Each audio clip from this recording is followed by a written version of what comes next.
Luis Suarez has had one of the most polarizing careers in all of football, scoring some incredible goals, winning silverware at every club he's played, and will surely go down as one of the greatest forwards of his generation. But unfortunately, like all bloodthirsty vampires, the Uruguayan has a dark side that he will want to keep out of the moonlight. So let's look at the 8 moments that FIFA will want us to forget about Luis Suarez. Number 8, his halftime brawl with teammates. So Suarez has always been a bit of a rascal even in his teenage years. Just 3 months after signing for his new club Ajax, the teenager was almost banished from his new club following a halftime brawl with teammate Albert Luque. Neither of them made it back out for the second half as manager Adri Coster substituted both players at halftime. The conflict began over an argument over who would take a free kick in the first half, leading to a hefty club fine for both players. The incident was soon swept under the rug. Suarez kept his place in the starting lineup due to his exceptional form, and Albert Luque would be asked to find another club at the end of the season. At number 7, we have his first biting incident. Hey, how's that for some subtle foreshadowing? In November 2010, Ajax were up against fierce rivals PSV in a match that would set the precedent for the title race. The game finished 0-0 in an uninspired contest, but the match will go down in history for one moment of insanity from Luis Suarez. After a dull 90 minutes, tensions flared in added time following a sending off for Ajax defender Rasmus Lindgren. Amongst the scuffles and disorder, Suarez thought he was at an asado and mistook PSV's Otman Bakal for a barbecued steak, sinking his teeth into the midfielder's shoulder. The incident went unnoticed by the referee, but a post-match review resulted in a 7-match ban for the striker. Suarez described the act as an impulsive reaction born out of frustration, so surely he wouldn't do it anything so disgusting again, right? Wrong. Number 6, his second biting incident. A short 2.5 years later, Suarez was now playing in the biggest league in the world. Still scoring goals and making a name for himself as a clinical striker, the incident back in Ajax had almost been forgotten until one match against Chelsea in 2013. As the ball was fizzling out for a goal kick, Suarez once again let his instincts get the better of him and bit Chelsea defender Branislav Ivanovic on the shoulder. Once again, the referee somehow missed it, despite Ivanovic showing the marks to the officials. Suarez would receive yet another retrospective lengthy ban, this time for 10 matches. Surely he would learn his lesson by now. But nope. Number 5, we have his third biting incident. And it's a hat-trick for Suarez. Yay! For his final course, Suarez decided to take his antics to the international stage. And where better to show off your cannibalistic instincts than during the biggest sporting event in the fucking world? The 2014 World Cup group match between Uruguay and Italy was tied 0-0 in the 80th minute, with both teams vying for advancement. Italy needed a win to progress, while a draw would suffice for Uruguay. The incident unfolded in the penalty area as Chiellini, marking Suarez tightly, lunged to challenge for the ball.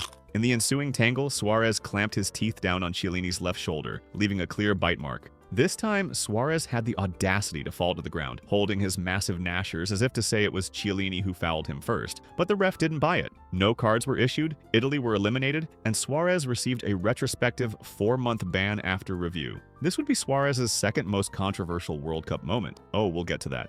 And would mean Suarez would miss the crucial knockout stages and the rest of the tournament. Number 4, spitting on opponents. Fast forward to 2025 and the striker hasn't grown out of his devious ways. During the Leagues Cup final in Seattle, Inter Miami suffered a 3-0 defeat to Seattle Sounders, marking a disappointing end to their tournament run despite the presence of stars like Lionel Messi. The match itself was dominated by Seattle, but the real controversy erupted immediately after the final whistle. Tensions flared and a chaotic scrap ensued, which ultimately ended with Suarez spitting in the face of Seattle Sounders Director of Security, Gene Ramirez. Suarez issued an apology in the following week, but the damage had already been done, and the Uruguayan received yet another lengthy ban, this time for 6 matches.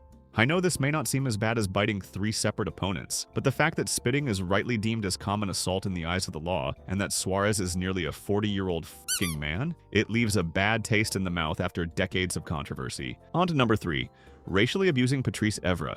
Moving away from the many acts of physical violence, this was one of the most controversial sagas in Premier League history. In October 2011, during a Premier League match between Liverpool and Manchester United at Anfield, the Liverpool forward and Manchester United defender Patrice Evra had a heated confrontation.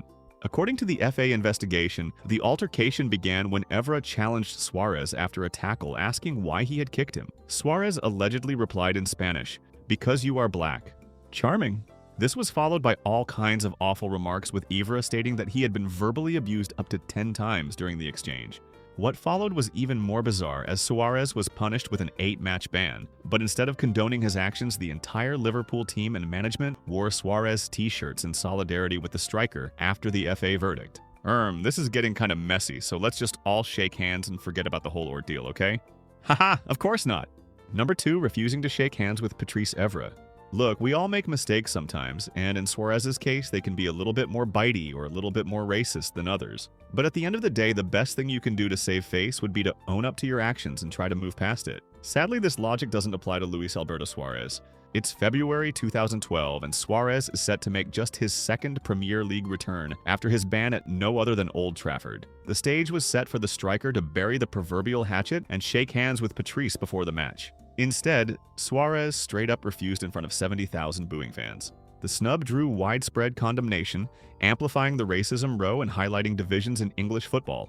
It soon became a symbol of poor sportsmanship, shedding a bad light on the player and club, and is a moment that Liverpool won't want you to remember. And finally, at number 1, it's the handball against Ghana. The 2010 World Cup was the first ever be hosted in Africa, uniting an entire continent in the hopes that an African nation could finally defeat the European and South American powerhouses and bring the World Cup home. But all the hopes and dreams were crushed by one man's illegal act in the dying embers of a quarterfinal.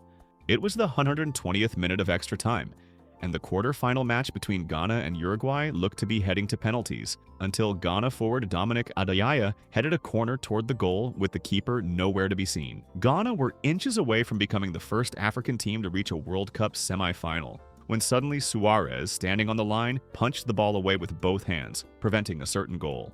He was immediately sent off with a red card, and Ghana was awarded a penalty kick.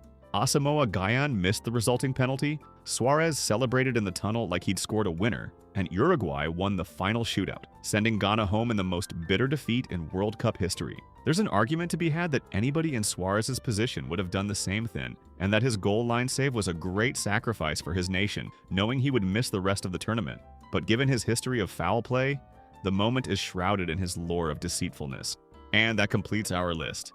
Let us know if there's anybody else you would like to know more about, and as always, thanks for watching.